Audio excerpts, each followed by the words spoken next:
Alors, comme nous l'avons vu hier, la mécanique quantique est une théorie non relativiste. C'est-à-dire qu'elle n'incorpore pas les principes de la relativité restreinte d'Einstein. Donc, en appliquant les règles de la quantification canonique à la relation de dispersion relativiste, on obtient l'équation de Klein-Gordon.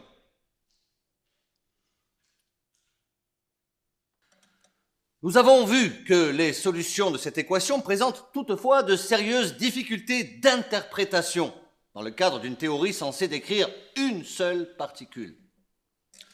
On ne peut notamment pas construire une densité de probabilité de présence partout positive, ce qui est lié au fait que l'équation de Klein-Gordon contient une dérivée temporelle seconde.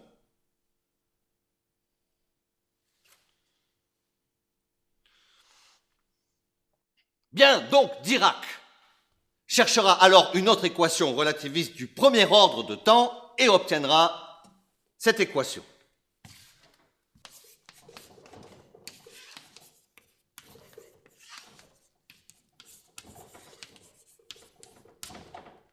Beaucoup plus simple, vous en conviendrez. Et qui décrit très bien les fermions de spin 1,5 comme l'électron. Vous comprenez ?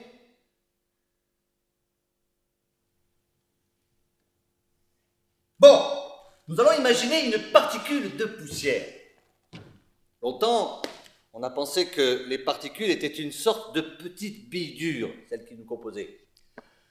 On a donc imaginé, par exemple, que les atomes étaient comme des systèmes planétaires autour du noyau, comme les planètes autour du Soleil. On a fait des tas d'expériences, mais on n'a pas pu le vérifier. Tout ça, ça a produit des interférences. Je dors pas. Donc, un troupeau de ces particules produit des interférences, comme elles le font toutes. Ce qui explique que la lumière n'est pas seulement une onde, elle est aussi constituée de particules. Vous comprenez ?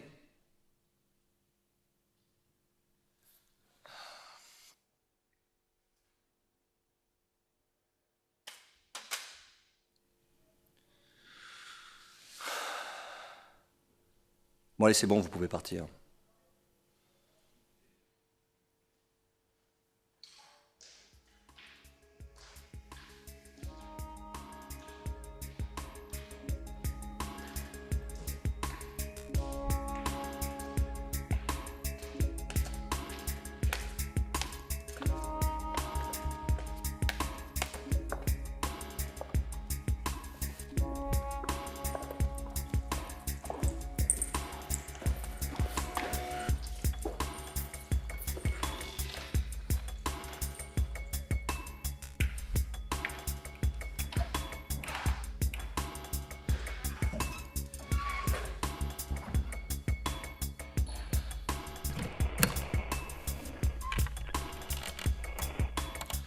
Matricule 8516. Rapport du 20 Clapac de l'an 6424. Je me suis trompé. Les humains ne sont pas prêts pour un premier échange. Leurs cerveaux ne sont pas plus développés qu'un Talac de 100 ans. Je signale mon retour sur Starlac dès demain. Autorisation demandée. Fin du message.